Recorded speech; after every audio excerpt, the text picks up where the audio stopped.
Bé, gràcies. Bon vespre a tothom. Disculpo perquè he faltat de 2 sessions, cosa que no tenia prevista, ha estat per raons domèstiques, familiars. És un gran honor presentar el company Arnau Pons avui, escriptor, assagista, traductor, a estones també editor, un traductor de raça, diria, si més no pel que es deriva dels escrits, dels assajos continguts en aquesta publicació, la traducció La vida.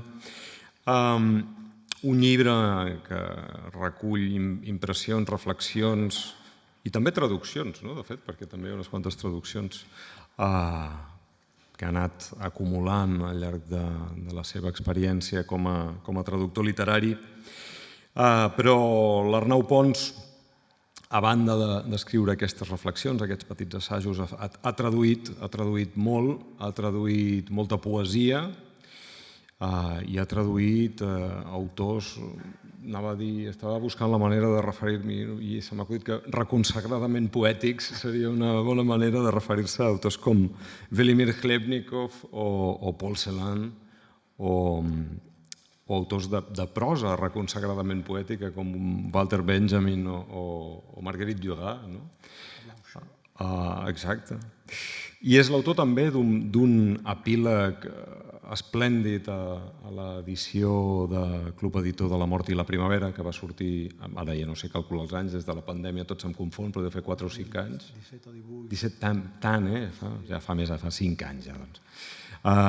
Bé, doncs, l'Arnau ens planteja avui una sessió que, a diferència de les que hem fet fins ara, de les que heu fet fins ara, que eren més de caràcter teòric, té un punt més de pràctica i més de diàleg amb vosaltres. Jo ja desaparec, m'asseuré aquí amb vosaltres i us deixo amb l'Arnau.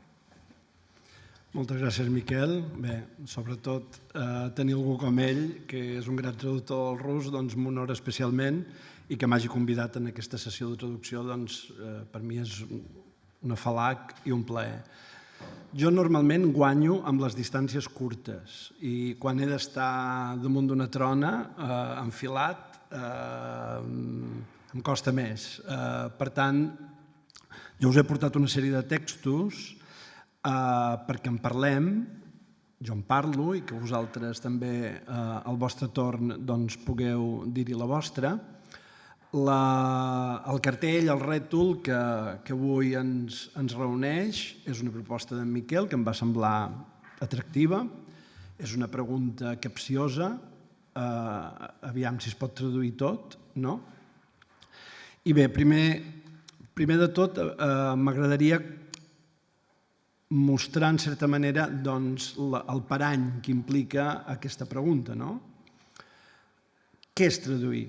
Traduir és, des del meu punt de vista, tornar a anunciar un text.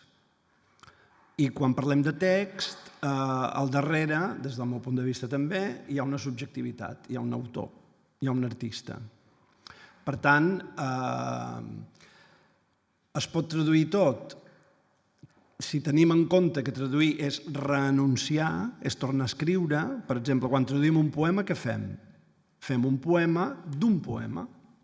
El resultat ha de ser un poema. A partir de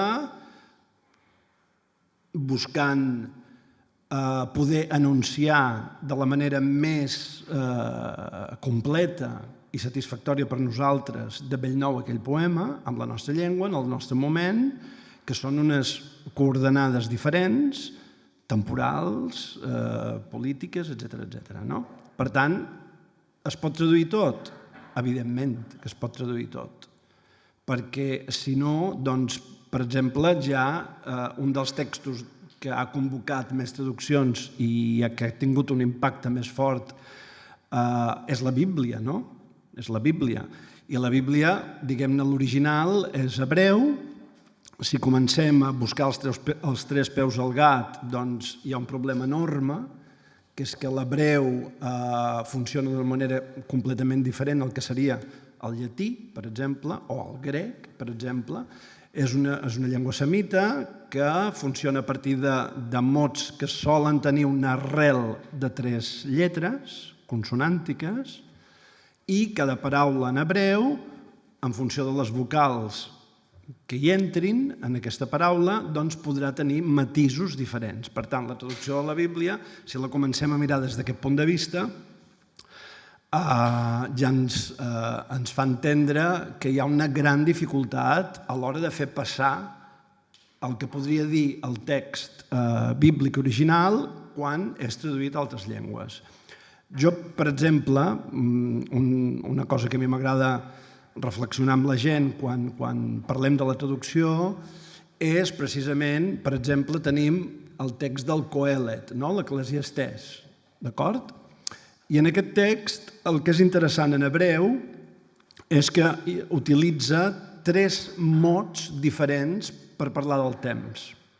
Hi ha un mot en hebreu que és zman, hi ha un altre mot en aquest text que defineix un tipus de temps que és et, i hi ha un altre mot que és olam, d'acord? Si mirem les traduccions a què ha donat lloc el Coelet en diferents llengües, aquesta diferència d'aquests 3 conceptes de temps no sempre es fa visible. De fet, l'única traducció en què és visible aquesta diferència d'aquests 3 conceptes és la Septuaginta, és a dir, la grega, que per zman dona cronos, per et dona kairos i per olam dona aion.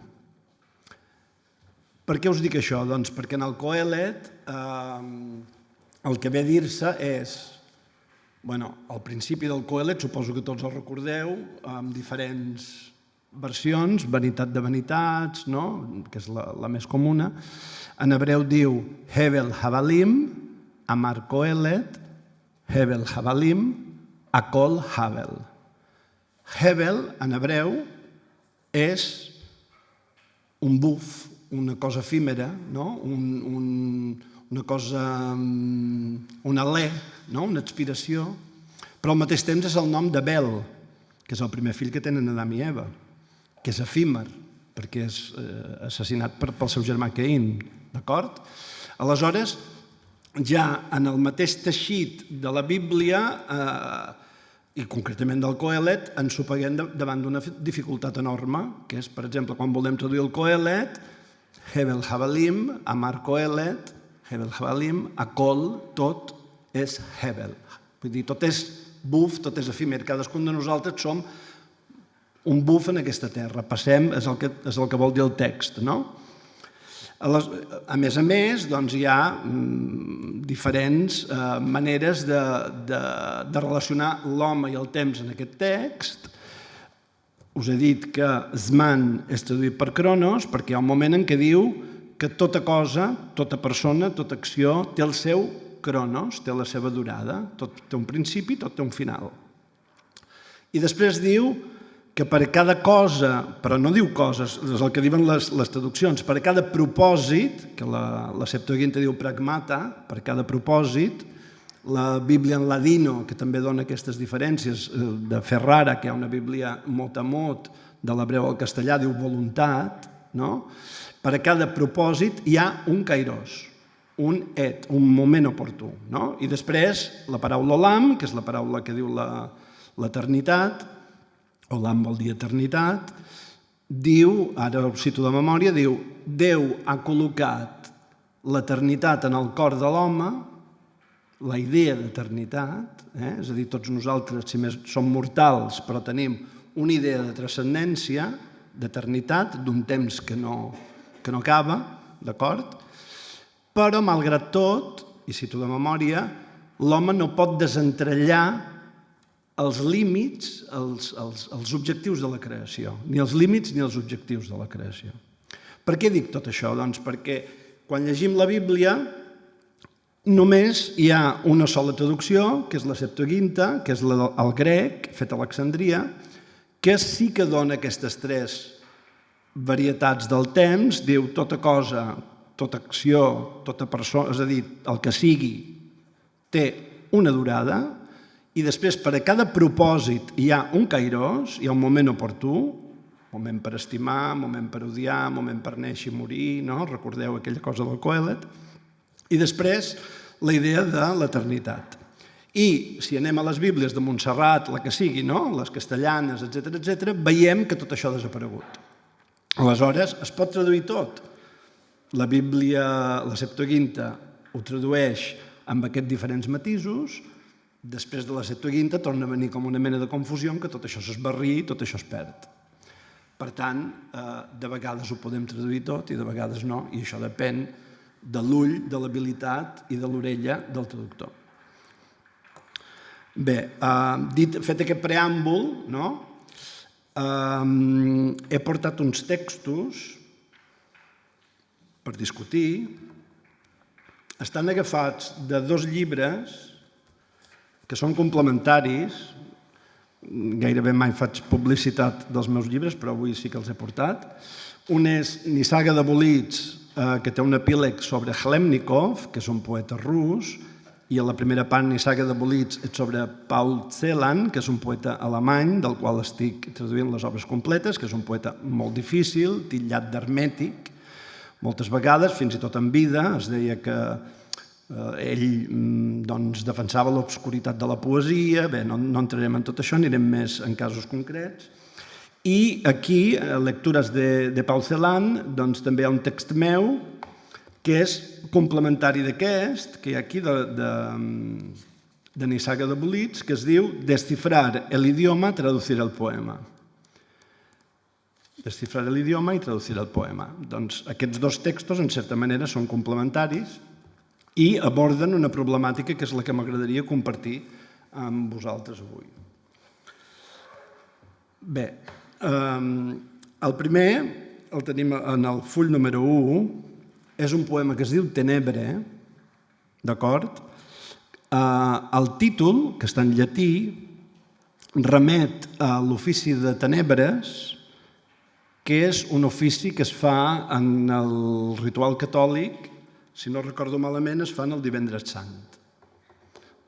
I és aquell moment, després de la crucifixió, bé, en l'Evangeli, crec que és l'Evangeli de Mateu, que és quan Crist expira a la creu, s'esqueixa la cortina del temple de Jerusalem, no? I hi ha una lluna que en aquest moment és envaïda per les tenebres, per la foscor de la nit, i es fan unes tenebres absolutes, perquè en aquest moment se suposa que hem entrat en un hiat diví, és a dir, no hi ha Déu en aquest moment, no? Perquè si el fill de Déu mor a la creu, no? Doncs seria un moment de tenebra absoluta, i Celan agafa com a títol d'aquest poema, està inspirat el títol d'aquest poema en aquest moment. Aquest poema, com tots els poemes, no només de Celan, sinó tots els poemes, presenta una gran complexitat a l'hora de traduir. No és un poema que tingui rima, no és un poema que tingui una mètrica marcada, sí que evidentment té un ritme, però sí que té una sèrie de problemes i això és el que m'agradaria fer-vos veure. El llegiré en català, el meu alemany és força deficitari. Tenebre. Ben a prop som, Senyor, propers i de bon prendre.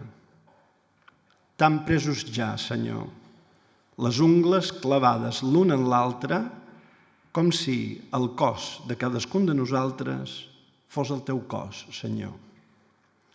Resa, Senyor, resa'ns, som ben a prop. Torçats pel vent, anaven cap allà anàvem, per ajupir-nos envers el llot i el toll. A l'abeurador anàvem, Senyor. Era sang, era el que tu has vessat, Senyor. Resplendia. Ens projectava als ulls la teva imatge, Senyor. Ulls i boca s'estan tan oberts i buits, Senyor.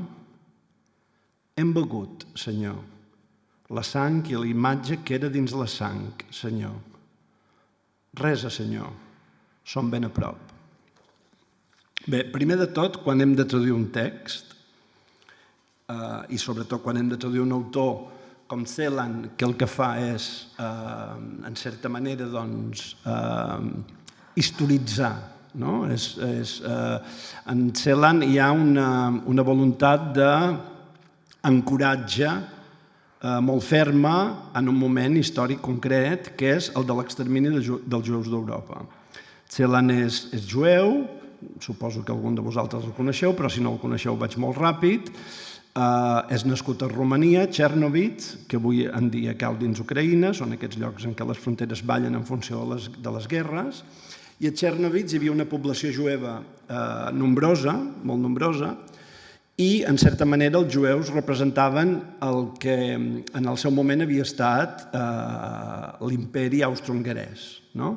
És a dir, defensaven una llengua i una cultura que eren l'alemanya en un context que de vegades era hostil, de resultes del nacionalisme romanès, el nacionalisme ucraïnès, hi havia uns certs xocs polítics, culturals, nacionalistes, etc. Aleshores, Celan és un poeta de llengua alemanya a les perifèries de l'imperi austro-hongarès que comença a escriure poesia, comença a llegir Rilke, Hölderlin amb Dalè en el moment de les deportacions i, per tant, és un poeta jueu, els pares moren en deportació, que escriu amb la llengua, com s'ha dit moltíssimes vegades, la llengua dels assassins. Aquí, bé, cada vegada que ens trobem amb un poema, el que hem de fer, des del meu punt de vista, si ho volem traduir tot, és entendre qui escriu, qui és que escriu, per què escriu. És a dir, acostar-nos a la persona que escriu, a l'artista, i quina és la seva presa de posició amb aquest text. D'acord?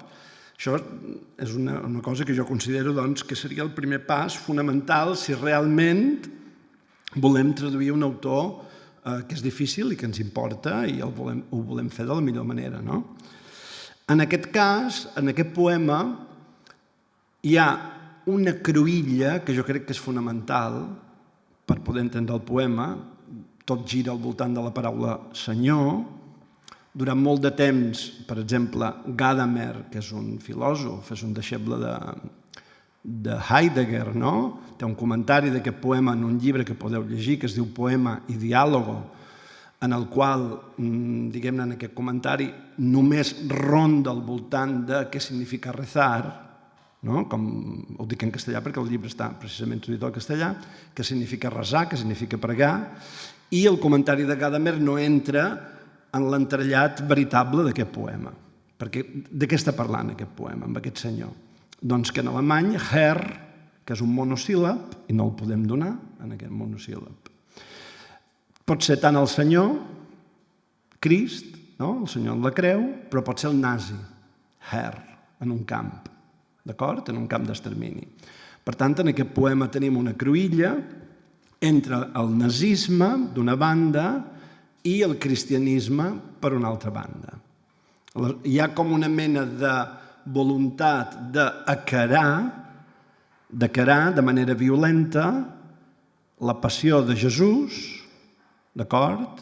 La passió de Jesús i, d'una altra manera, la passió dels jueus en els camps d'extermini, i aquí concretament, quan diu a l'abeurador anàvem, a l'abeurador anàvem, Senyor, doncs hi ha una al·lusió directament, hi pot haver moltes al·lusions, però una seria les cambres de gas, d'acord?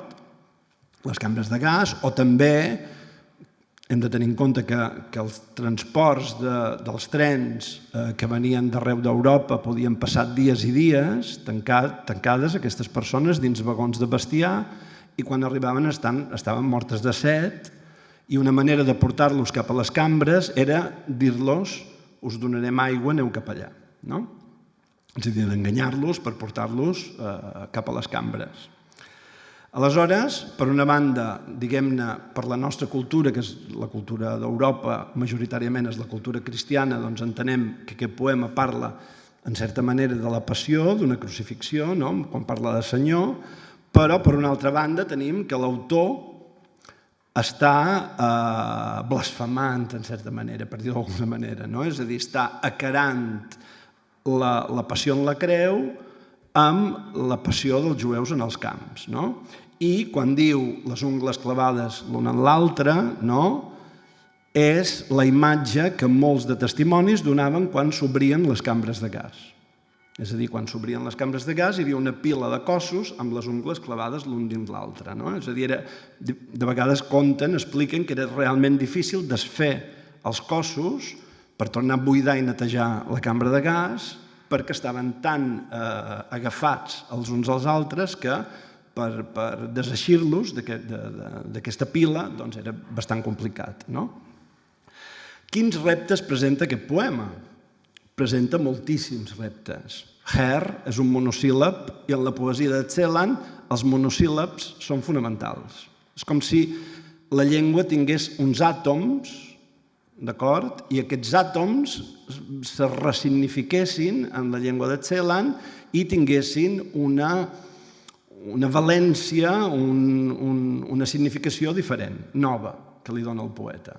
En aquest cas, her és una paraula ambivalent o ambidextra perquè pot designar Jesús a la creu i pot designar el nazi, d'acord? Però per una altra banda hi ha dos mots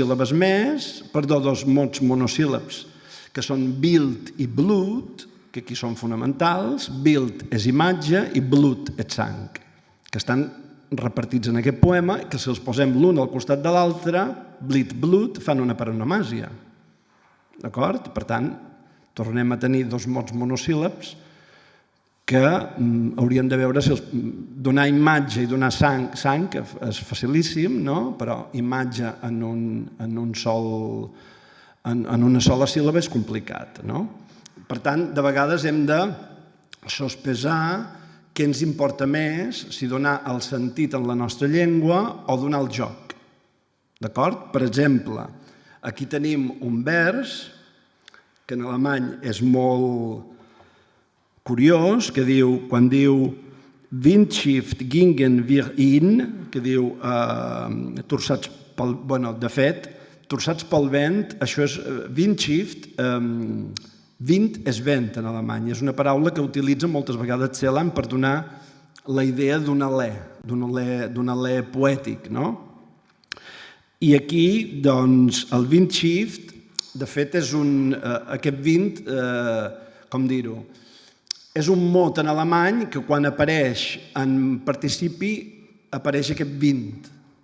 És a dir, és com si vinclats ressonés el vent, d'acord? Per tant, aquí dono el vent, perquè és un mot significatiu en la poesia de Celan, perquè també té un altre poema en el mateix llibre, que es diu Reixes de llengua, com el mateix títol del llibre, el poema es diu Reixes de llengua, que parla l'Ingeborg Bachmann, hi ha un mateix vent que els doblega tots dos.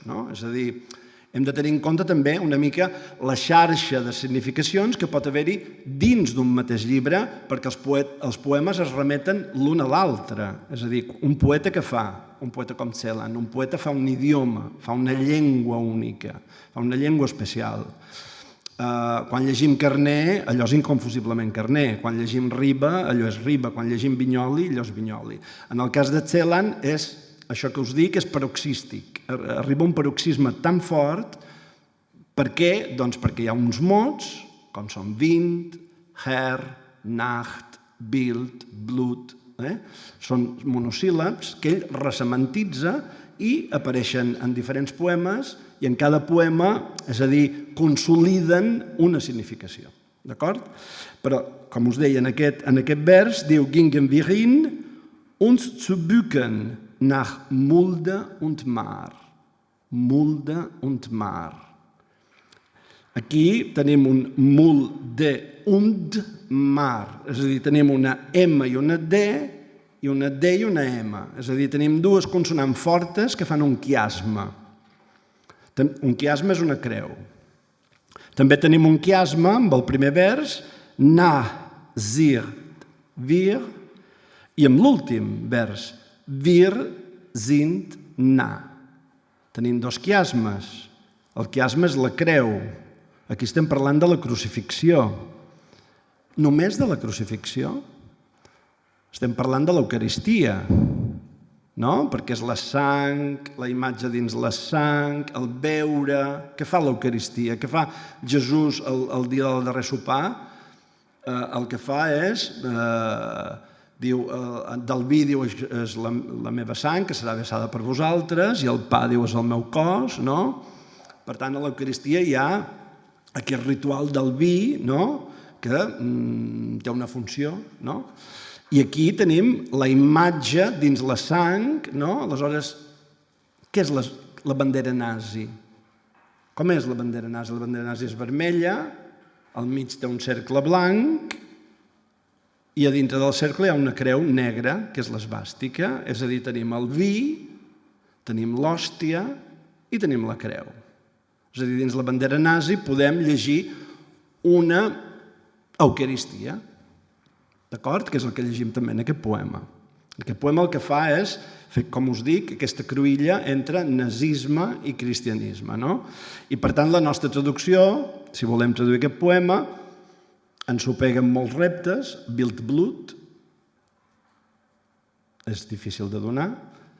Mulde und Mar, que és aquest joc paronomàstic, jo el vaig donar amb llot i toll. Llot i toll. El toll és l'espill del llot i el llot és l'espill del toll, no? És a dir, quan envers el llot i el toll, que pretén donar aquest mulde und Mar. D'acord?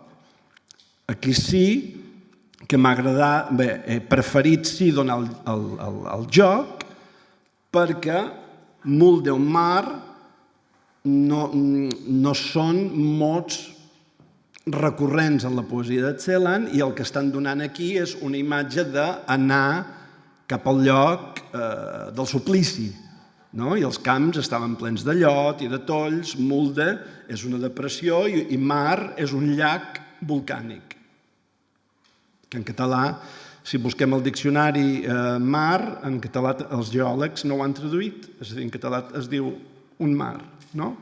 Que pot donar una mica de confusió amb el mar i la mar, no?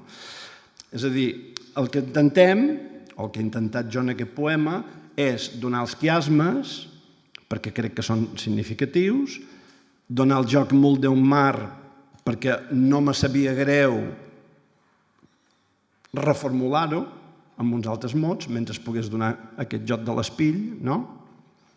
I sang, Bildblut, això no ho he donat perquè sí que són paraules significatives, paraules que pesen en aquest poema. Sobretot en un cas com en el de Celan, que és un poeta iconoclasta i que és un poeta que problematitza enormement la qüestió de la imatge. D'acord? De la imatge com veiem aquí, com una cosa problemàtica. D'acord? L'adoració a la imatge, la veneració per la imatge. D'acord? Té un altre poema tardà que diu Bildbahn, Blutbahn. Acaba un poema dient això, Bildbahn, és a dir, la via de la imatge, la via de la sang. És a dir, quan traduïm un poeta, quan traduïm un text, el que compta, doncs, és això. És a dir, intentar entendre la llengua en què està escrit, perquè no només, és a dir, ell evidentment que escriu en alemany, però no és l'alemany. És un alemany refet, és un alemany resemantitzat, és un alemany treballat, i per tant el que hem d'intentar és renunciar a aquest poema donant el màxim de... És a dir, els plantejaments forts d'aquest poema els hem d'intentar fer passar a la nostra llengua. D'acord? És a dir, en aquest cas, he posat aquest exemple perquè veieu el que estic disposat a perdre i el que vull guanyar. Per mi els quiasmes són importants en aquest poema i també, evidentment, per exemple, hi ha una citació de Hölderlin. Hölderlin és un poeta romàntic alemany que té un poema que es diu Patmos, que diu a prop és, però difícil d'aferrar el Déu. A prop és, però difícil d'aferrar el Déu. Celan no utilitza el mateix mot, en diu un altre, per tant jo també em poso un altre diferent de la traducció que n'ha fet en Manuel Carbonell, etc. No? Ho podem traduir tot? Sí. És que si no, És a dir, és una pregunta capciosa, com dic, és interessant la pregunta, però la traducció és això, ho ha estat sempre. És a dir, mai no podem donar el tot d'un text, perquè sempre es perden coses i, per altra banda, se'n guanyen d'altres. De quina manera se'n guanyen d'altres? Hi ha un cas, torno a la Bíblia, hi ha una frase que és molt cèlebre, que és una veu clama en el desert, vox clamantis in deserto, d'acord? Si mirem els accents que utilitza l'hebreu, els teamim, que són accents conjuntius i disjuntius, que venen a ser més o menys el que seria la nostra puntuació, les comes, els punts, punt i coma, etc., doncs veus perfectament que l'hebreu el que diu és, acaba dient vox clamantis, i després comença una frase, in deserto, en el desert obre un camí al servei d'Adonai, no? Per tant, vox clamantis in deserto és una cosa que dona el text amb una traducció, no? Que dona quan el text original no la diu. És a dir, les traduccions estan plenes d'errors que després han fet bonic i han fet cultura en el lloc d'arribada. Això és constant. És a dir, quan es tradueix, es malinterpreta, de vegades, i aquella malinterpretació funda una nova significació, o funda una nova metàfora, o funda el que sigui, no? És a dir, les errades formen part d'aquest procés d'intercanvi entre les cultures, no? És a dir, els malentesos, no? És com això de, si jo li dic a una persona una frase, va passant la frase del telèfon trencat, no sé com li diuen, no? Al final, la frase que arriba és totalment diferent de la frase de partida. Doncs a la traducció també ho tenim. No sé si teniu alguna pregunta a fer en funció d'aquest poema, però bàsicament la idea que volia donar era aquesta, no? Sí, parleu. Espera, que hi ha el micro. Sí? A la quarta ve vers, clar, és que el poema... Ho he posat estret, que no m'hi cabia. Originalment Ineinander verkralt. No, la del gingen wir hin, o sigui, aquí és la mateixa estructura dos cops, no? Sí. I en canvi a la traducció t'has posat anaven cap allà anaven. Sí. Llavors, perquè no, bueno, això, clar, també és inevitable en mi, És a dir, de vegades... I això en funció de què, no? Es poden prendre... És una estructura que es repeteix clarament la mateixa. Sí, anaven cap allà, Sí, no m'agradava a mi. No m'agradava a mi i ho vaig capgirar, vaig tornar a fer un quiasme. Vaig reforçar la idea de quiasme, en certa manera, no? Ara n'hi ha un altre del poema de Celan que també hi ha una cosa que jo canvio, perquè és que, el poema l'he de sentir meu, i hi ha una cosa que és molt interessant, que no sé si en castellà es diu gaire, però en francès diuen, quan parlen de les traduccions, diuen si són belles, són infidels, i si són fidels, no són belles, que és d'un masclisme esfereïdor, no sé si ho enteneu, és a dir, si una traducció és guapa, és perquè no és fidel, no? És com si una dona, pel fet de ser bonica, fos promíscua, no? I pel fet de ser lletja, a més, això de bonic i lleig és molt relatiu, també, no? No sé, vull dir, la bellesa femenina va canviant i la masculina també, no? En contextos, en pobles, en situacions, etc. I bé, diguem-ne que jo, després, quan tenc el poema més o menys acabat, o que jo hi he treballat molt, el deixo reposar i després potser faig canvis, no? Me separo sense cap mena de por que em diguin, mira, això està mal traduït. És que, què vol dir mal traduït? A veure, sí que hi ha traduccions que estan plenes d'errors per persones que no tenen traça o comencen a traduir o no saben prou, no coneixen prou l'autor o van molt ràpids perquè treballen d'això, etc. Però una traducció implica la trobada de dos subjectes. És a dir, aquí hi ha Celan, que no té dret a protestar, i jo. I ens trobem ell i jo.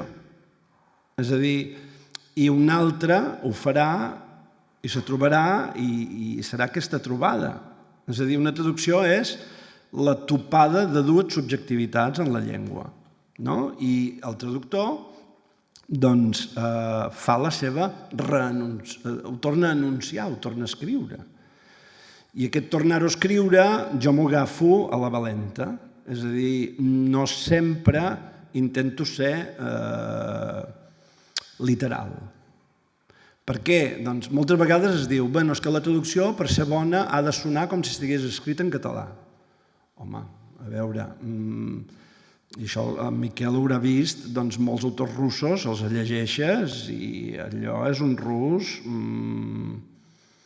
que no és el més comú de vegades o el que està més habituada a la gent, no? És a dir, de vegades els autors malmenen la llengua i de vegades l'escriptura d'un autor pot ser en determinats moments doncs, volgudament repetitiva o feixuga, etc. No?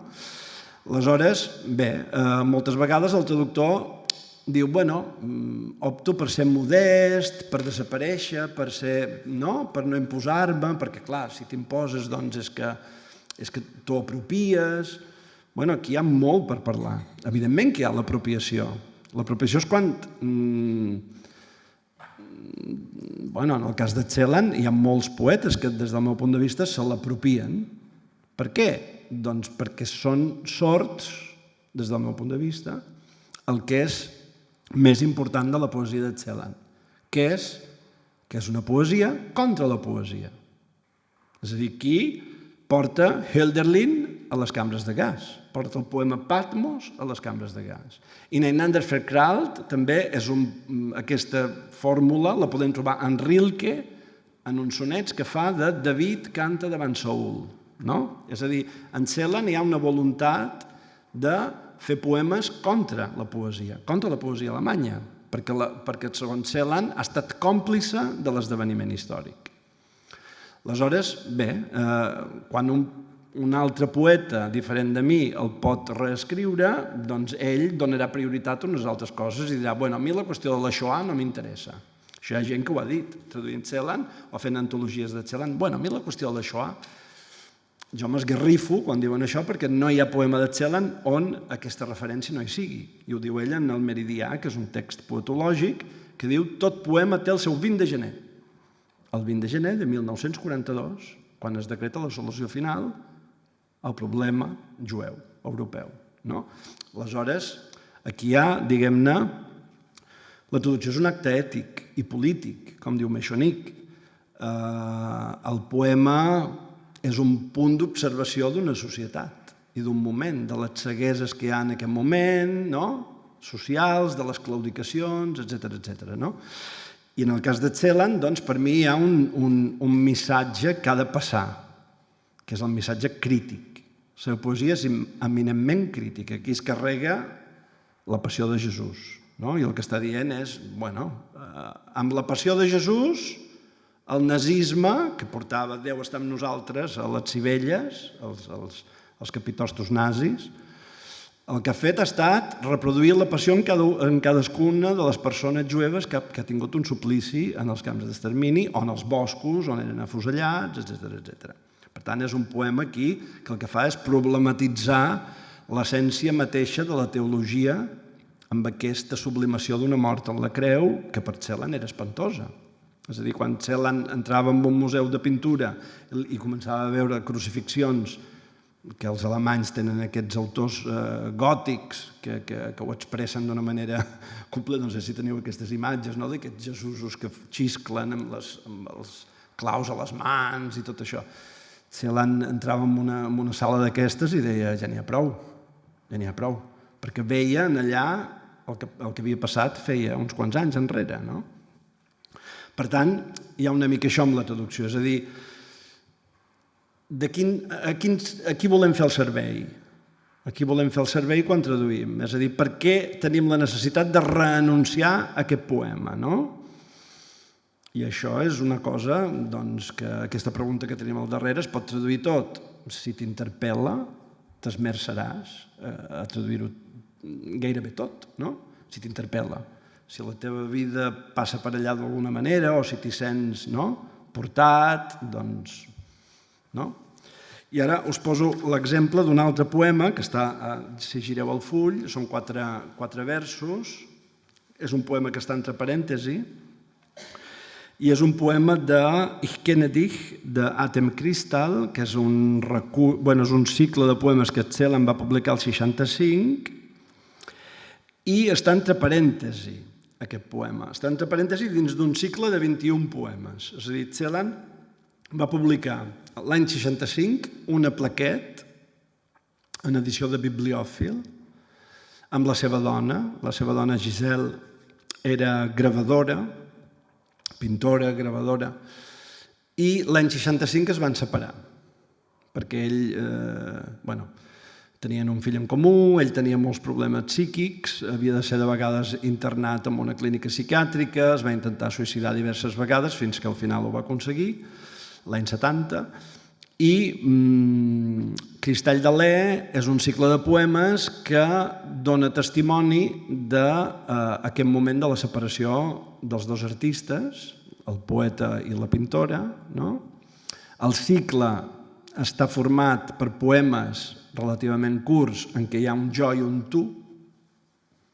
Això ha donat lloc a Gadamer a fer un llibret Qui soc jo i qui ets tu, que és una lectura de Cristall d'Alè, que és un llibret que jo he tacat per terra, mar i aire, i aquest cicle de poemes de Celan, en què apareix un jo i un tu, és el jo que es parla ell mateix. En el moment de la separació de la seva dona, en el moment de la soledat extrema, ell es troba amb ell, només es té a ell, i el poeta s'adreça a ell mateix. I fa 20 poemes, i dins d'aquests 20 poemes n'hi ha un que va entre parèntesi, que és aquest, que és l'únic que porta mètrica i ritme dins d'aquest cicle de poemes. És l'únic. Per això està entre parèntesi. I en aquest poema que està entre parèntesi, en aquest cicle de 21 poemes, és l'únic en què no s'adreça a ell mateix, en què s'adreça a Giselle, que és la seva dona. D'acord? Per això també té aquesta forma tan lírica. L'alemany té 3 primers versos de 10 síl·labes i l'últim de 8. És a dir, l'últim es despenja, en certa manera, una mica. És una mètrica anisosil·làbica, per dir d'alguna manera. I després, com veieu, és una rima clàssica, AB, d'acord? Geboigte rima en zoigte i untertan en van. D'acord? Aleshores, bé, a mi m'interessava, de manera extraordinària, donar la composició d'aquest poema i poder donar el sentit del poema al màxim, però com a l'anterior, que hi ha quiasmes que són importants perquè fan sentit, és la forma sentit, no? Aquí doncs, hi ha la composició lírica, que per mi era una de les coses que havia de treure sí o sí. Com ho vaig fer? Doncs la mètrica és 10, 10, 10, 12, en comptes de 8 faig 12, d'acord? I canvio algunes coses. Si traduïm literalment el poema, ich kenne dich, això, és literalment et conec, no? I això és una al·lusió bíblica. És a dir, a la Bíblia el verb conèixer vol dir mantenir relacions sexuals amb algú. D'acord? Per exemple, hi ha una escena en què Noè, el pare Noè, que és el que, diguem-ne, conrea la vinya, és l'inventor del vi, segons la Bíblia, doncs el pare Noè, després del diluvi, s'embriaga, s'emborratxa amb vi, i un dels seus fills entra a la tenda del pare i coneix la nuesa del seu pare. Aleshores, els traductors poderosos, els intèrprets, millor dit, poderosos, diuen, bé, estava despullat i se'n va riure d'ell, no? Però el text realment no diu això, perquè Adam coneix Eva, Jacob coneix Raquel, Jacob coneix Lea, no?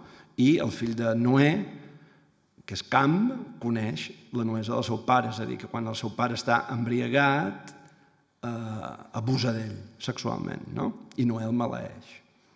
Aleshores, a la Bíblia Conèixer és un verb que té aquesta connotació, no? I aquí Celan, diguem-ne, en tant que jueu, no? S'adreça amb ell amb aquestes paraules, no? I el que diu en alemany, dit d'una manera molt literal, seria et conec, tu ets la doblegada, la profundament doblegada, la que es doblega d'una manera profunda, no? O fonda, jo, el perforat o el travessat, no?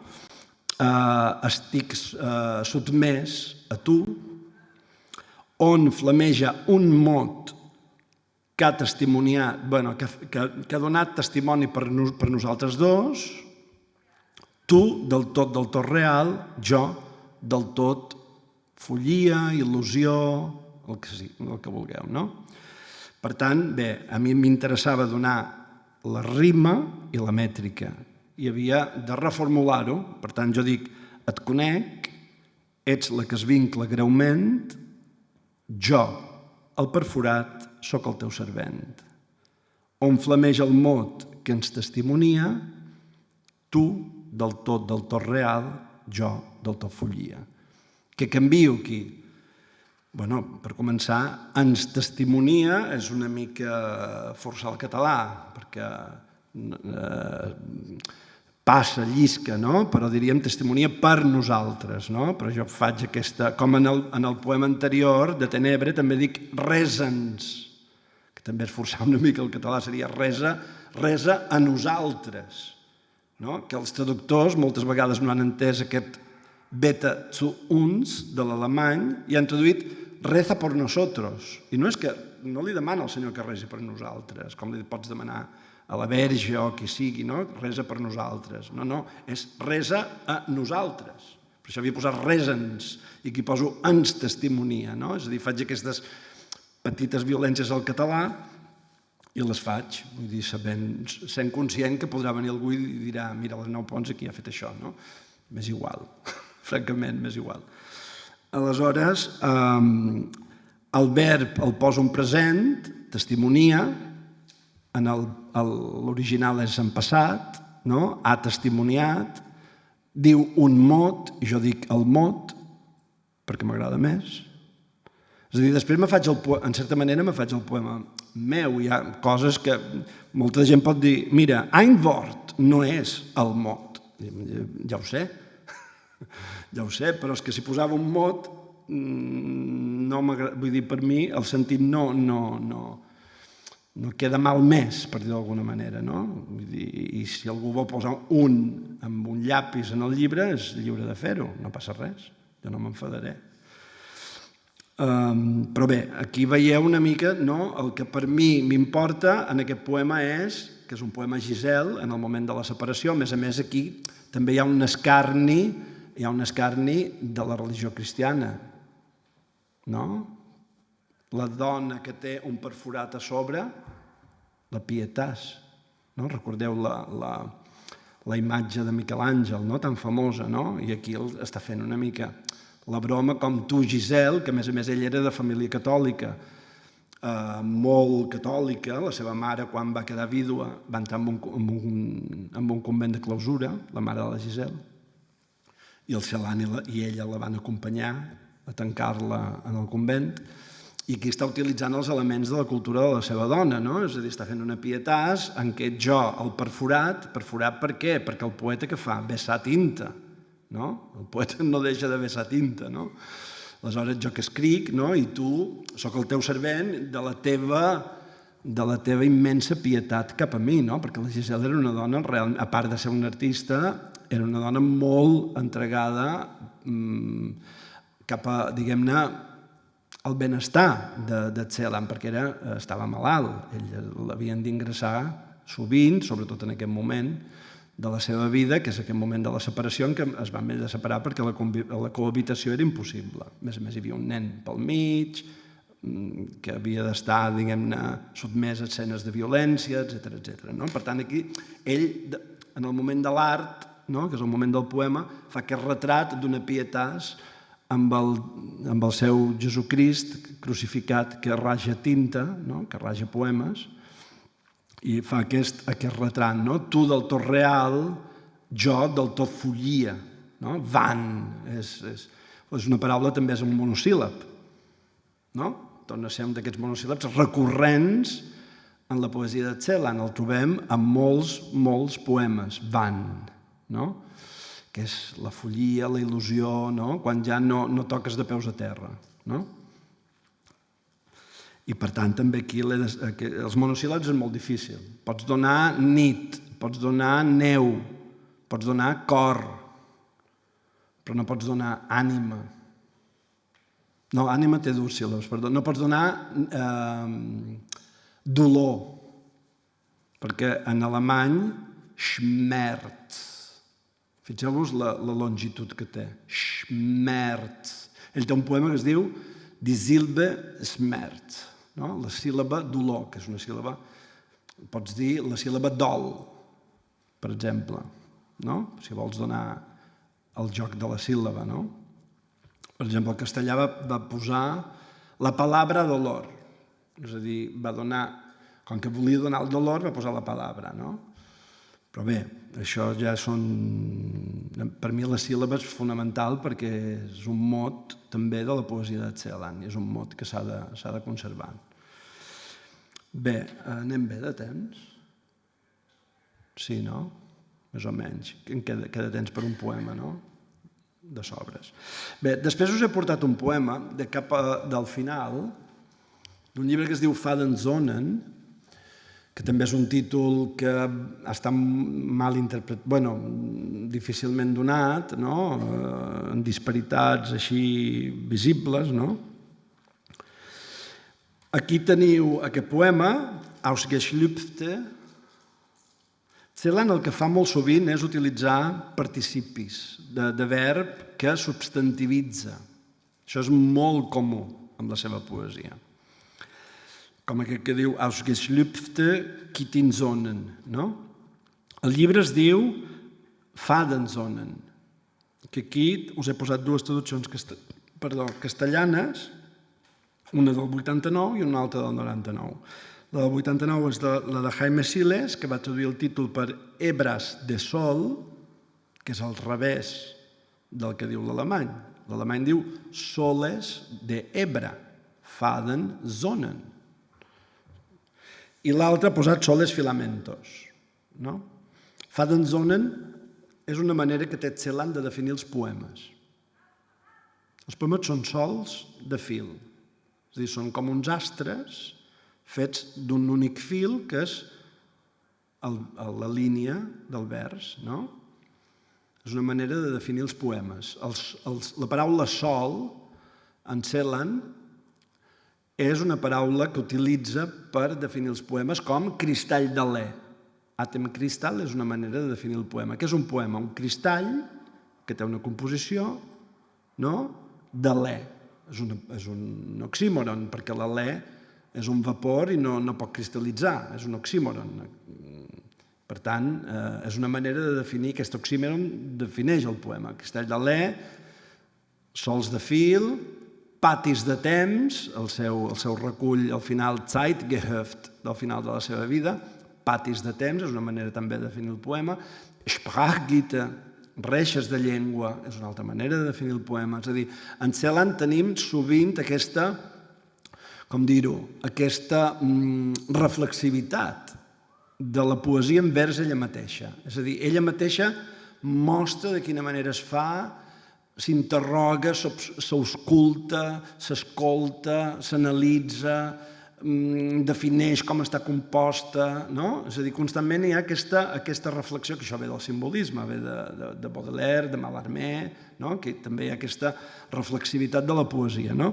Per tant, Hebras de Sol, bueno, és bonic, és el que quan tenim una cortina passa, no? Que si fa sol, tenim una cortina, doncs passen hebres de sol, no?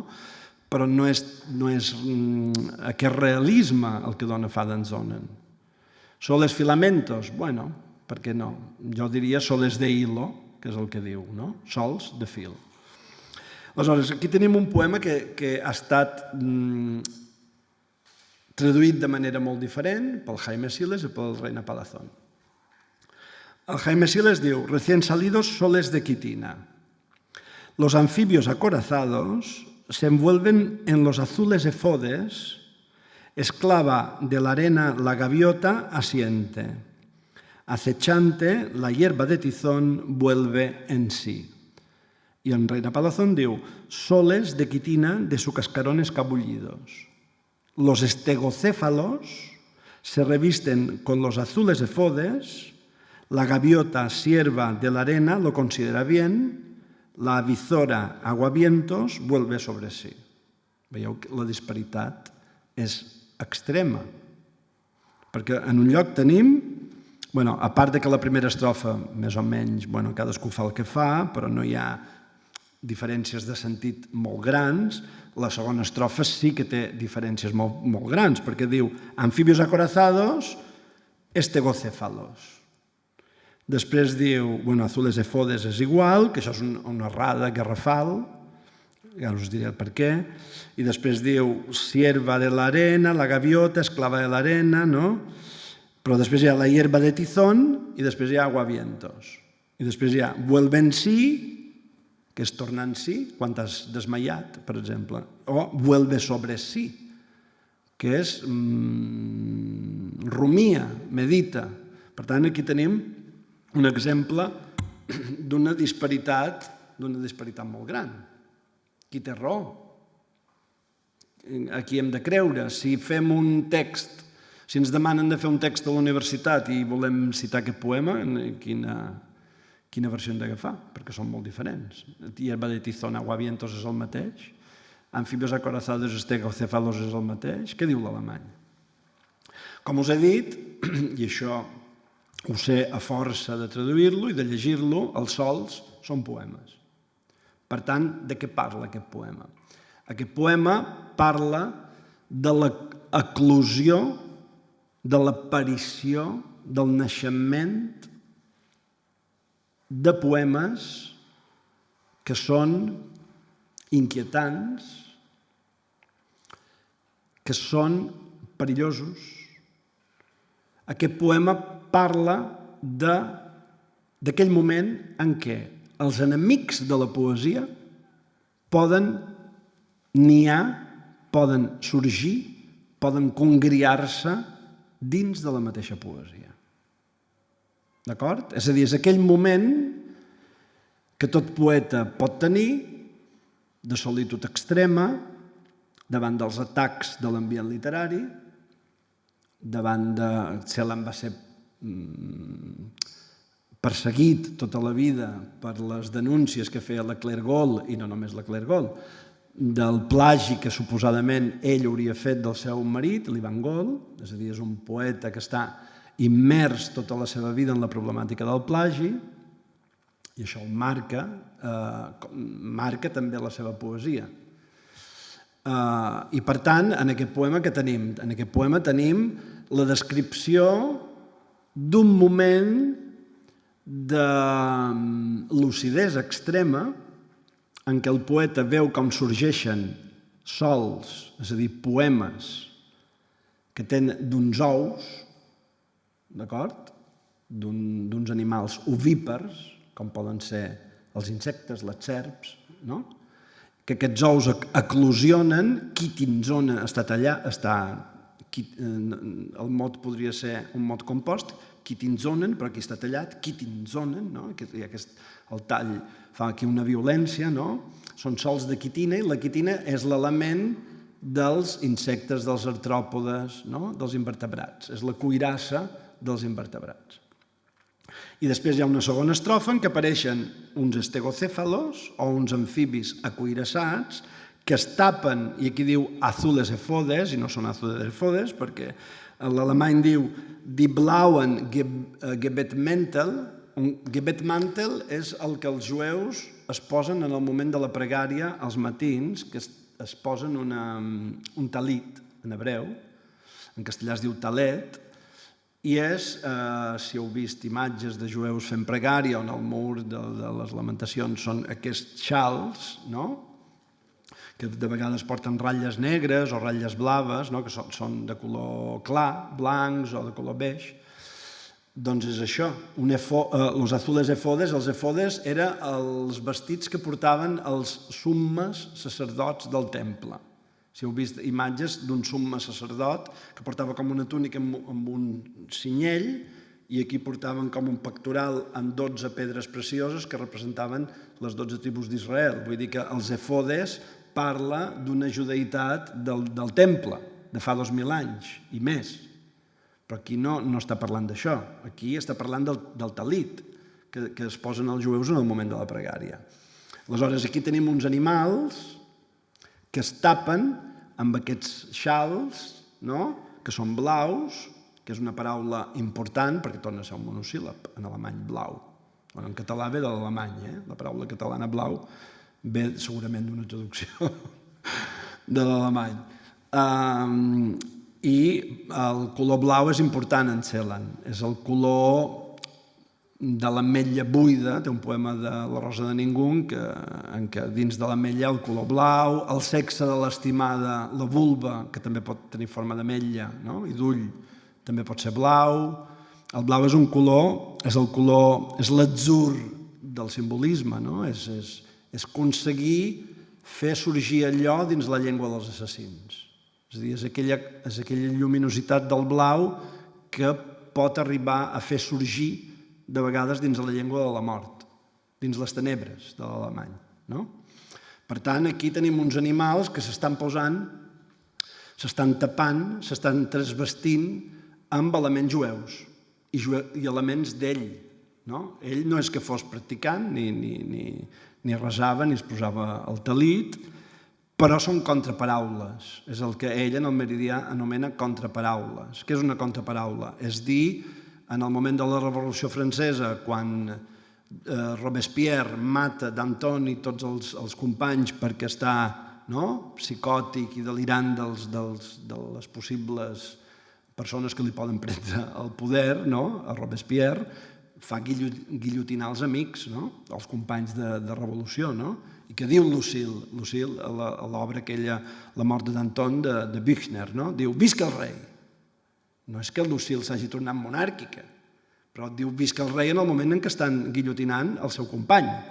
És una contraparaula. Per tant, Gebetmantel, o Gebetmentel en plural, és una contraparaula. Tenebre no està fent mística. Hi ha assagistes que agafen Celan i mística. No, és una contraparaula. Són contraparaules que no pretenen recuperar el sentit original de la religió o de la monarquia o del que sigui, com Salm, el poema Salm, que Celan té un poema que es diu Salm, no està fent religió, no està fent mística.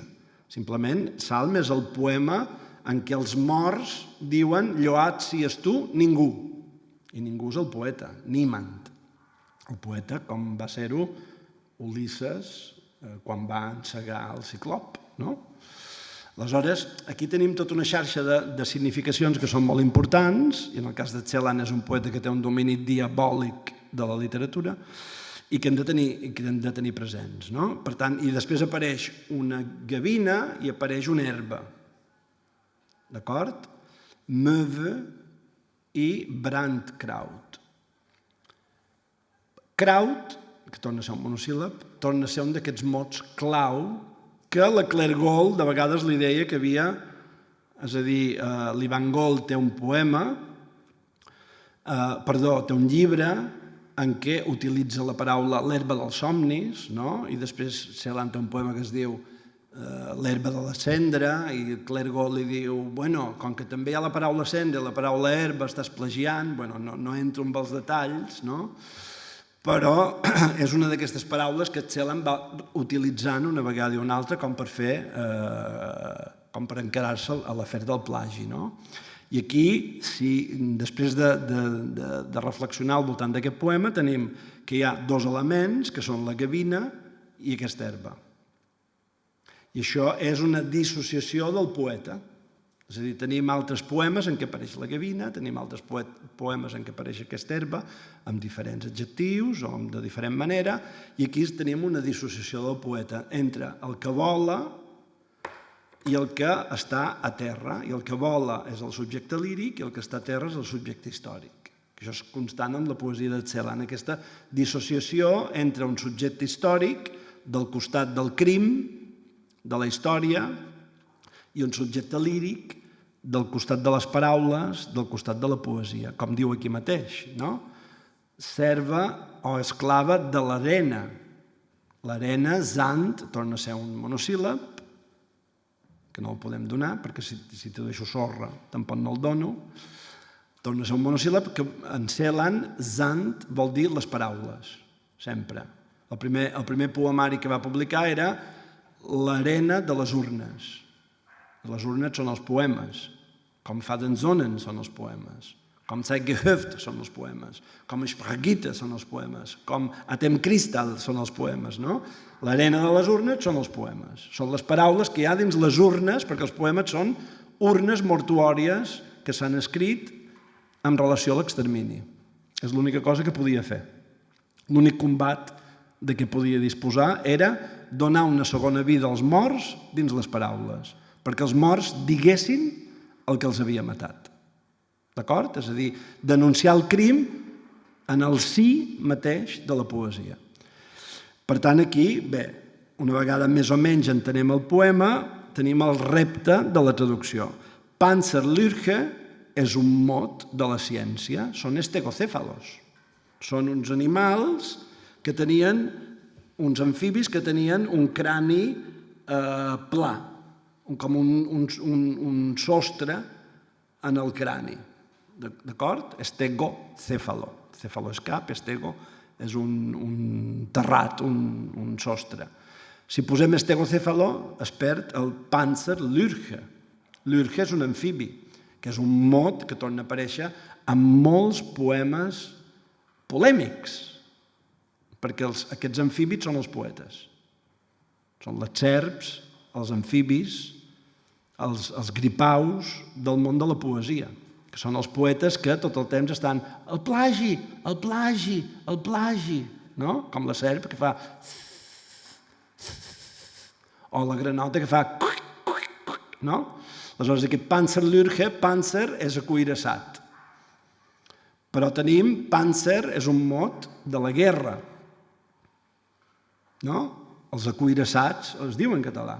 Els tancs, etc., són acuirassats. També Panzer és un mot que apareix a La rosa de ningú, que és un llibre anterior. En els moments més polèmics fa poemes en què apareixen amfibis, torna a aparèixer aquesta cosa del Panzer, en contextos així com de polèmica entre poetes. Per tant, si donem estegocèfalo, el lector es perdrà. En canvi, aquí el Siles dona amfibios acorazados, que és molt més... És a dir, aquí no hem de traduir el que diu el diccionari, perquè si traduïm el mot del diccionari hem perdut la resemantització. Després, Brandkraut. Kraut vol dir herba i brand vol dir cremada. Per tant, pots traduir... Ell posa hierba de tizón. A mi hierba de tizón no m'acaba d'agradar perquè un tizón és un caliu, no? Sí. M'agrada més, podries posar hierba de los fuegos. Aquí pots recrear-te com a traductor. És a dir, Brandkraut existeix? Evidentment que existeix. És un gènere de plantes. Per això el Palazón posa aguavientos, que és una de moltes d'aquestes plantes del gènere Brandkraut. Podria haver posat un altre mot, va posar aguavientos perquè li devia agradar, però si posem aguavientos perdem.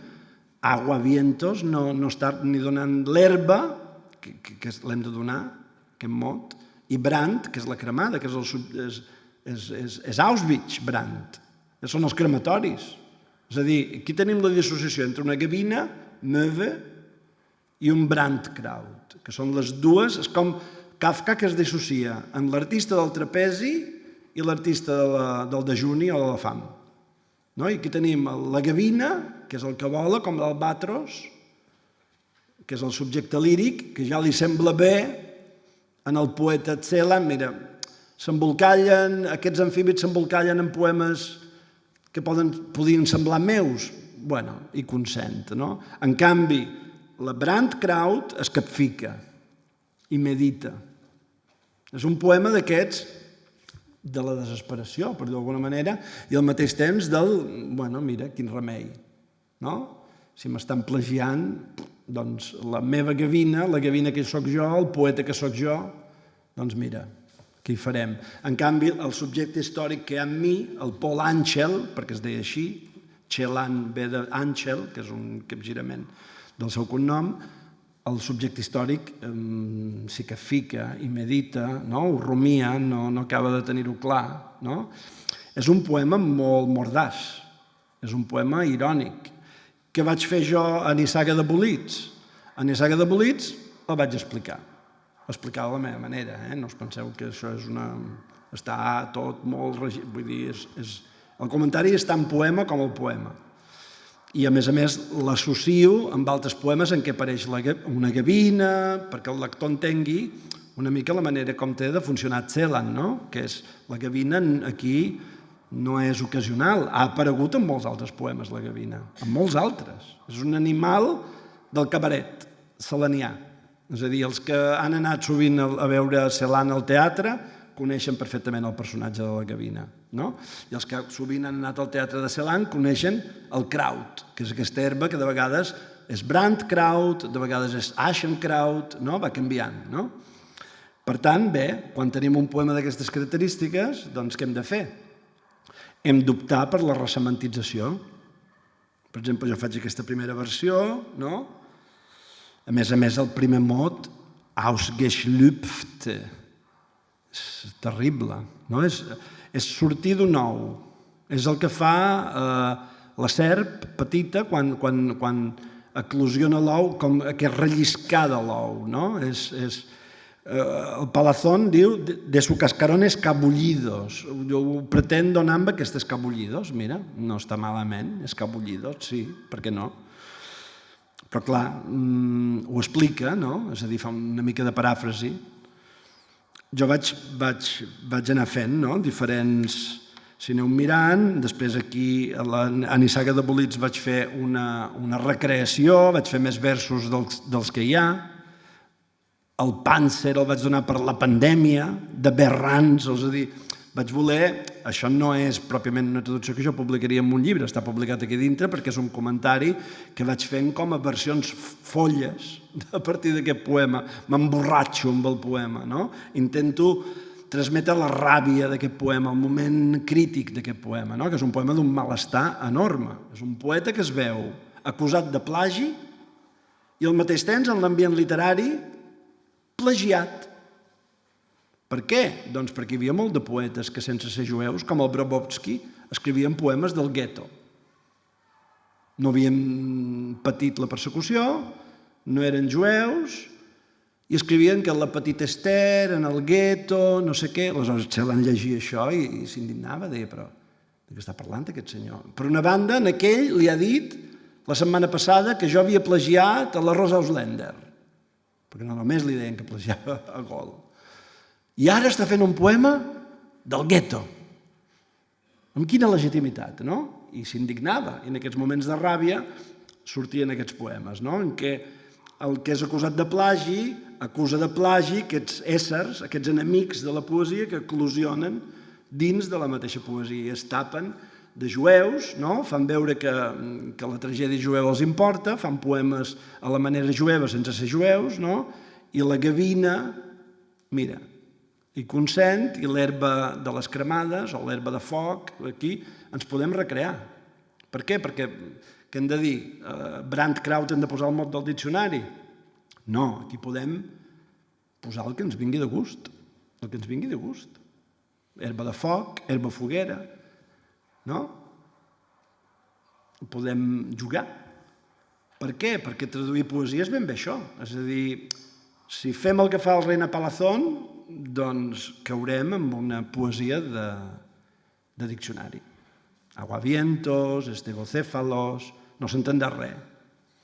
No s'entendrà res perquè, a més ve donat en un volum d'obres completes, en què tots els poemes estan allà encabits en un sol volum. Per tant, els poemes no poden remetre els uns als altres, com passa sovint en la poesia de Celan, en què hi ha una xarxa de significacions constant. perquè la gavina surt a la Rosa de Ningú, surt a Sols de Fil, no? Surt a molts llocs, no? I gavina encara, però bé, els Lurchen surten també els amfibis. Bé, amb això he volgut donar una mica, tocar els problemes. Hem d'acabar a les 8, falta un quart d'hora, i m'han dit que hi hauria d'haver un espai, no?, per si voleu intervenir, protestar, no sé. El micro, em sembla que... Si em permets fer un comentari. Sí. Jo, després d'escoltar-te... Perdó, gràcies. Sí.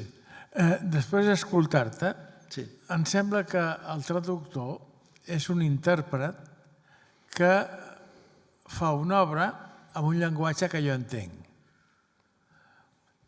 i que en molts casos té a veure amb una obra d'un altre autor, però que ell ha interpretat Per força. per força. Tot traductor interpreta. En la qual ara avanço un pas més. Imagina't una obra, que hi ha algunes, que tu les saps, que estan traduïdes d'un altre idioma, és a dir, quan et diuen aquesta està traduïda de l'anglès. Clar, això, entén-me, si... Com el Joan Sales, per exemple, que tradueix del rus, no directament del rus. Llavors, clar, si sortís a l'autor, potser li donaria un infart, Això passa amb la Bíblia. Sant Jeroni no sabia hebreu.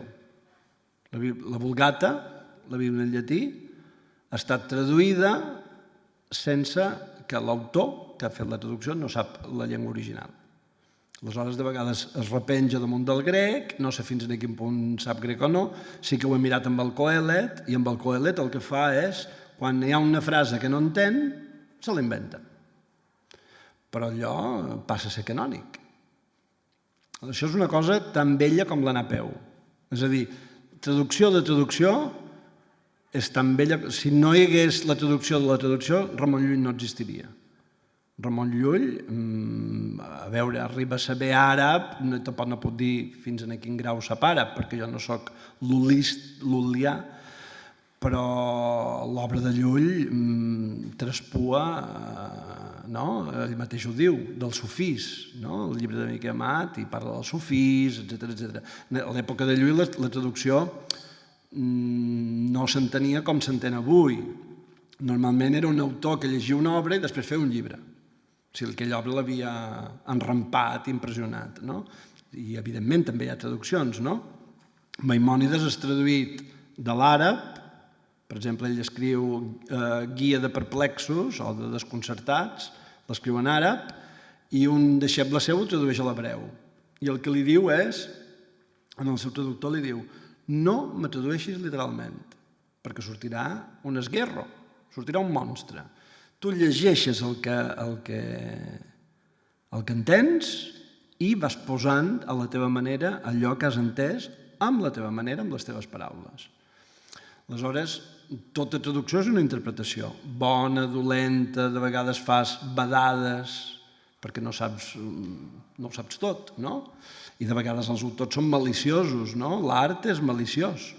I als poetes els agrada d'amagar coses, no? Perquè siguin trobades. Gabriel Ferreter és un gran amagador, també com Celan, no? I aleshores tota traducció és una interpretació, per força, per força. A no ser, que això també passa, que de vegades hi ha poetes que els agrada haver versionat un poeta i perquè li dona prestigi, això també passa, i poden fer unes certes apropiacions d'altres poetes o versions. Perquè, clar, tu d'alguna manera ho has dit. El difícil és traduir les emocions. Al moment que això s'escriu, l'autor ho està fent sota una pressió, sobre una circumstància, sobre un ambient, sobre unes emocions. Clar, arribar a interpretar aquell moment, escolta, és de Premi Nobel. A veure, t'hi has de dedicar moltes hores I una cosa és la traducció professional, que té el seu mèrit, i també jo me trec el barret, jo no podria fer-ho, confesso, vull dir, no podria. I una altra és la traducció, que és, tradueixes un poema i el deixes al calaix. I després un altre dia hi tornes, i un altre dia llegeixes una cosa que dius, clar, aquí Celan val, i vas i ho canvies, no? Són maneres de fer que són diferents, que no tenen res a veure, vull dir, tenen i no tenen a veure, però jo traduir una novel·la, vaig traduir Tomàs l'Obscur perquè és una novel·la especialment endimoniada i això m'atrau, però posar-me a traduir novel·les jo no podria, crec que no ho faria bé, perquè tindria una pressió, l'editor me diria, va, has de lliurar el llibre, jo diria encara no està acabat i potser m'estaria esperant 4 anys, és a dir, hi ha un tipus de traductor que s'ha d'adaptar, el temperament de cadascú s'ha d'adaptar a allò que pot fer. I jo, doncs, puc operar en aquestes circumstàncies. És a dir, a mi no me sap greu que les coses, que el vi envelleixi en el calaix, perquè és com un vi que envelleix, no? Perquè el tornes a agafar al cap d'un any, tu tornes a mirar amb uns altres ulls, ja saps més coses que has llegit, no? Entres. La manera és entrar en la subjectivitat que és aliena, no? I solidaritzar-te amb aquella subjectivitat, no? I entendre, sobretot és entendre la posició del poeta o de l'artista amb aquella peça. Què volia fer? No només què volia dir, i com ho volia dir. Hi ha el què, hi ha el com, el per què i el per a què. Són 4 preguntes que t'has de plantejar. És a dir, què diu? Com ho diu? En rima, no rima, és important que puc prescindir de les rimes, no me'n vull prescindir, no? Si hi ha de 21 poemes, només n'hi ha un que té rima i està entre parèntesi, per collons, he de donar la rima. O no he de publicar els poemes traduïts, o ha de fer un altre que pugui treure la rima, i no jo. És a dir, el què, el com ho diu, el per què diu allò, és a dir, qui està indignat, el Celan, i està fent un poema que és sarcàstic, còmic, aquest poema és còmic. Com Tenebre no és un poema místic. És a dir, hi ha gent que sí, que diuen, inscriuen a Celan en un corrent de la mística, no sé, vull dir, sí, la teologia negativa, no sé, vés a saber, però és un poema totalment antiteològic. És a dir, està mostrant de quina manera les esglésies contribueixen a les matances, les idees contribueixen a les matances, no? Aleshores has d'entendre el per què. El què, el com, el per què i el per a què. Per esfondrar el llegat alemany, Tenebre, no? Porta Hölderlin a la cambra de gas. I el fa parlar, li fa fer el poema. Vinga, Patmos, ara. Allà on hi ha el perill, creix també el que salva, diu Patmos. Allà on hi ha el perill, creix també el que salva. És a dir, i Celan fa això, no? Aleshores, quan traduïm un autor, sempre ens hem de preguntar què pretén. Pretén fer la pilota a algú, vol fer un homenatge al Dant i, per tant, li tira amorets en el Dant, o se vol carregar el Dant. No? I és una mica aquestes 4 preguntes que jo crec que són fonamentals quan es tradueix un poeta. És a dir, per què collons fa això? No? És a dir, aquests Panzerlürchen, no? I aquest teatre petit que és sarcàstic i que grinyola, no? Aquest poema està passat de rosques, aquest poema l'ha fet en un estat de ràbia, sols de quitina, no? Vull dir, el llibre es diu Fadenzonen, que són els seus poemes, i aquí apareixen uns Kittinzonen. A més, si veiem, aquí ho dic, no? En Nissaga de Bolitz, Celan va traduir Gol, perquè Gol era alsacià i escrivia tant en francès com en alemany. I la seva poesia francesa, Celan l'havia de traduir a l'alemany. I hi ha una elegia de Gol en què apareixen termites, insectes, ous verinosos. Vull dir, s'està inspirant en les traduccions pròpies que va fer d'Ivan Gol per atacar aquells que diuen que està plagiant Ivan Gol. I que a sobre, quan l'ataquen amb ell de plagiari, li estan agafant elements de la seva poesia, perquè Celan era un poeta atacat i llegit. Això es dona molt en els ambients literaris. Era atacat per una banda perquè feia ràbia el que deia i del que parlava, i per una altra agradava el que deia també. Aleshores hi havia aquesta ambivalència, no?, d'un poeta atacat i robat, usurpat, no? I ell, doncs, entra en polèmica moltes vegades, no? Podem traduir tot. És que la traducció... És a dir, si diem que no, hem de dir que no a nosaltres, perquè qui llegeix Kafka directament en alemany, no? O Ibsen, no? O els haiku, no? És a dir, tot s'ha traduït. I la traducció és això, la traducció és saber que tens un text que no podràs mai passar completament, perquè seria copiar-lo. Un altre cop en alemany. Així ho dones tot, si ho copies, no? Però la traducció precisament és això. La traducció és tornar a anunciar. I bé, estàs sotmès una mica en aquests punts cardinals del què, com, per què i per a què, no? Que és, jo crec, el marc de referència que has de tenir quan tradueixes un text. Molt bé, gràcies.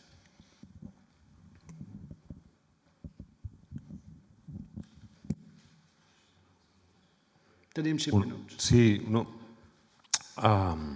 Una cosa només he pensat ara.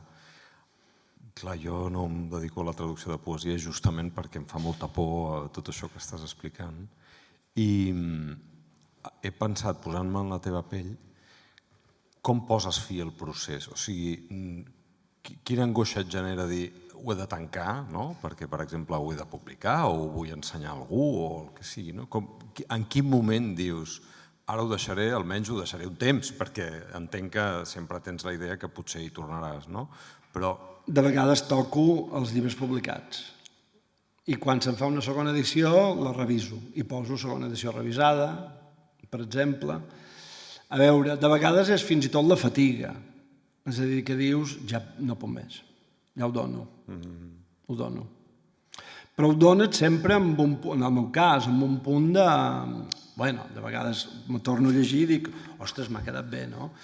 Però aquest m'ha quedat bé després d'un temps que ja que el llibre ha sortit, no?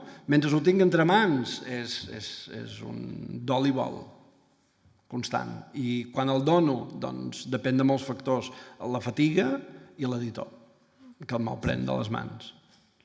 No, és de fet, vull dir, jo no dic la poesia, però amb la prosa al final em passa una mica el mateix, que és que l'altre dia l'últim email que enviava als editors era envieu això a impremta d'una vegada, sisplau, perquè és que si no, no acabarem mai. Exacte. Aquesta sensació, no? Però ja amb la... De fet, és una cosa que tots els traductors tenim, és a dir, el canvi fins a l'últim moment, no? I quan comences, doncs encara més, però no se'n va mai aquesta compulsió de correcció, no? O de canvi, no?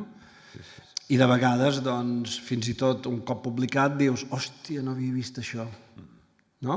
I escrius a l'editor i dius, quan facis una segona edició, en aquest vers canvia això. I ell fa una llista i quan hi ha prous canvis per introduir, s'introdueixen i es posa edició revisada. Només es pot fer així. Sí, sí.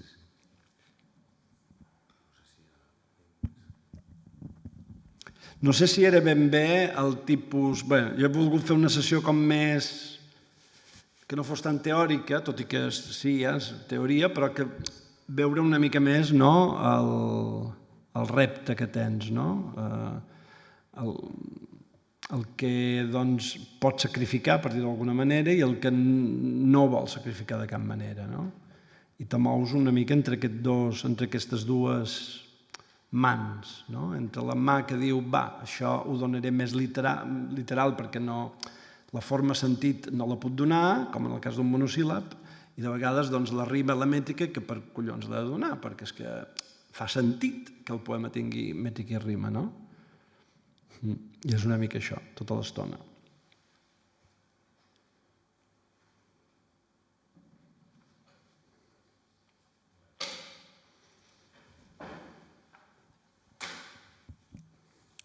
Gràcies, perquè ha estat una meravella, una magnífica lliçó de literatura.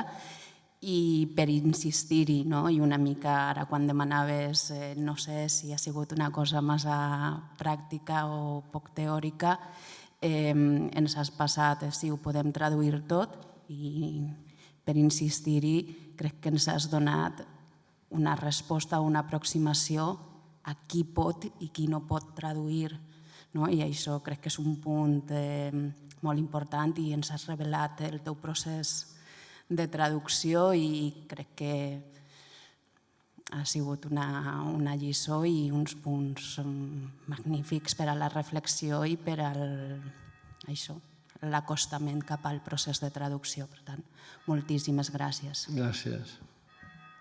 També hi ha una cosa que és l'experiència. És a dir, com més tradueixes, també és una cosa com, suposo que als pilots d'avió els hi passa el mateix, no? Quan comences a pilotar un avió dius m'estavellaré, no? I quan tradueixes és això, és a dir, primer doncs els calcs, sobretot en alemany, l'alemany posa el verb al final. Doncs al principi és una tentació, però poses sempre el verb al final i dius, però és que en català no ho diem així, no?